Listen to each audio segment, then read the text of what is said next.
Good afternoon. Abraham, I have a question. I've been listening to your tapes, and many years ago, almost 20 years ago, I had a profound non-physical experience. I was in a bombing and left my body and experienced a greater me. And ever since that experience, I've been altered, and I've been searching for a way to reconnect with that greater me. But I'm afraid that I'm thinking that in order to reconnect in that way, that somehow I have to be placed in physical danger in order for that to happen. And I guess I'm wanting to know, is there another way? Describe the physical danger that you experienced the first time. Oh, I was in a bombing. I was in a train station in Canada. And I was standing at a rent-a-car counter. And probably from me to you, there was a bank of lockers. And in that bank of lockers was a bomb. And I noticed that time stopped, just completely stood still.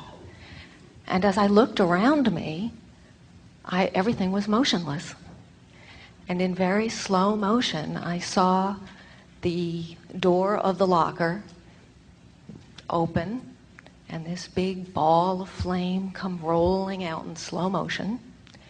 And it was heading towards a line of people. This was a huge train station, like Grand Central Station. Heading towards a line of people who were waiting for their train. And I remained in my spot by the rent-a-car. My body remained in the spot by the rent-a-car counter. But who I was, that greater me, went up to the ceiling and observed the entire event from a higher altitude. And I started doing incredible calculations.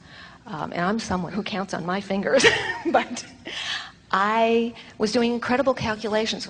The time and the distance that it was going to take for the velocity of this explosion before it hit the far wall and came back and would catch me, and calculating whether or not there was enough time for me to send the adrenaline that needed to go to the muscles and to operate the body to get my body to an area of safety before all of this came back. And it was in lightning speed, but in very slow motion.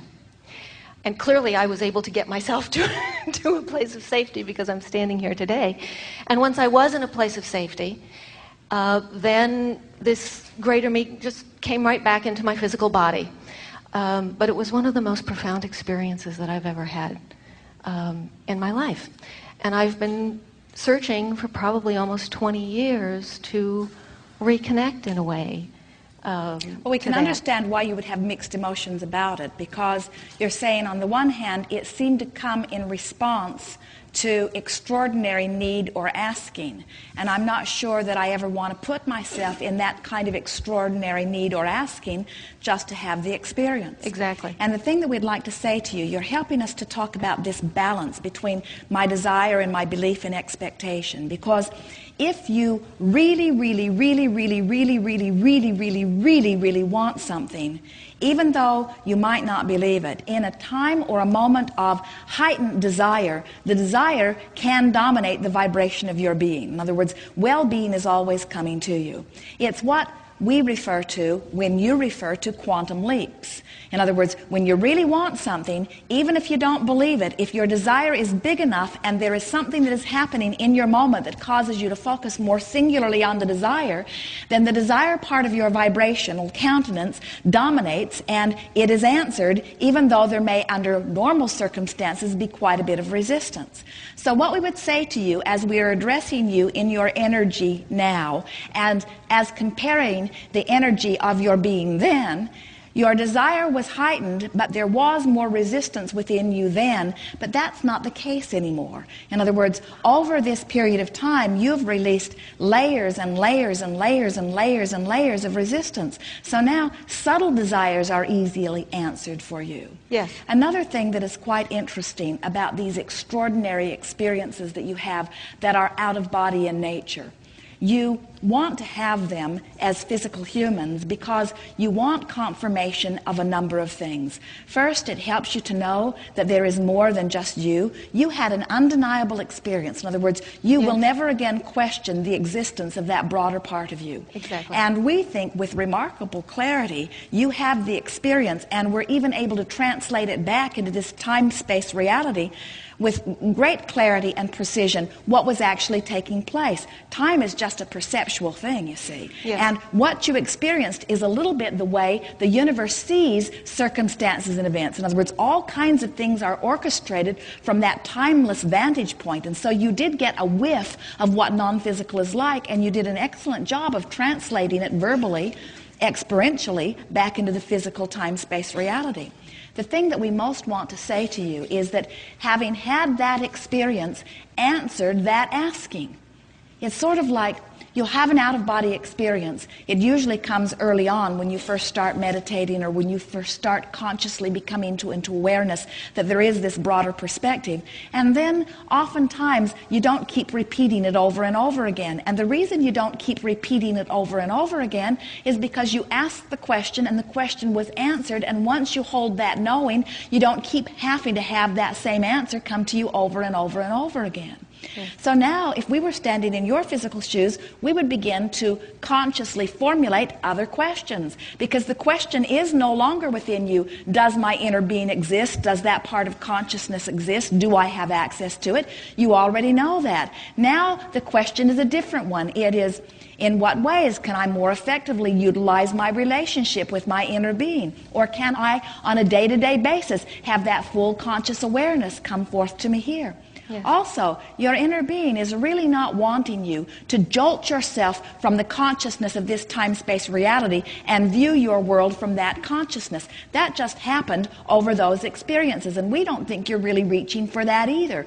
We hear you say, what I'm wanting to do is be fully present here in this physical body and have conscious fullness of that source energy expressing through me here. Yes. That's a whole different thing. That's not what happened then. What happened then was your consciousness raised and joined your broader non-physical being. Now what you're talking about is you allowing that broader consciousness to come forth to you here. Yes. It's really splitting hairs one way or the other, but it is quite a different question. Yes, it is.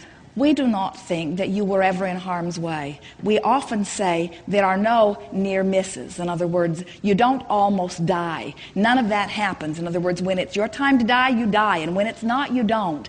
Because those things are orchestrated from the energy alignment that has been set into motion long before the moment, which allows your escape or causes your reemergence into non-physical. And so don't worry about getting some intention going that sort of offsets that broader intention of living a long and healthy life experience. It's not going to happen to you. Also, we would not spend any time beating the drum of that experience other than the aspect of it where you had that glorious experience of getting to view life from that broader perspective and understand in what good hands you really are. It was actually quite wonderful. Every death experience is, and even near-death experiences are. In other words, that's what it feels like. Even if you had been one, we want to take a moment to describe this.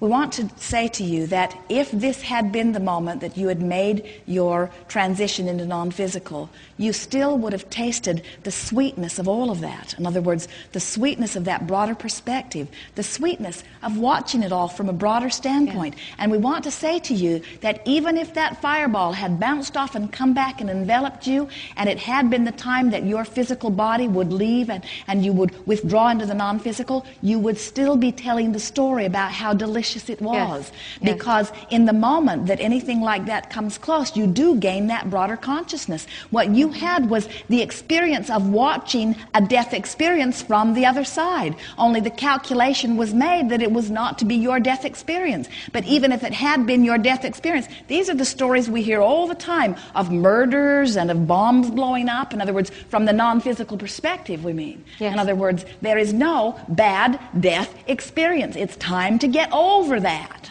Yes. Yes.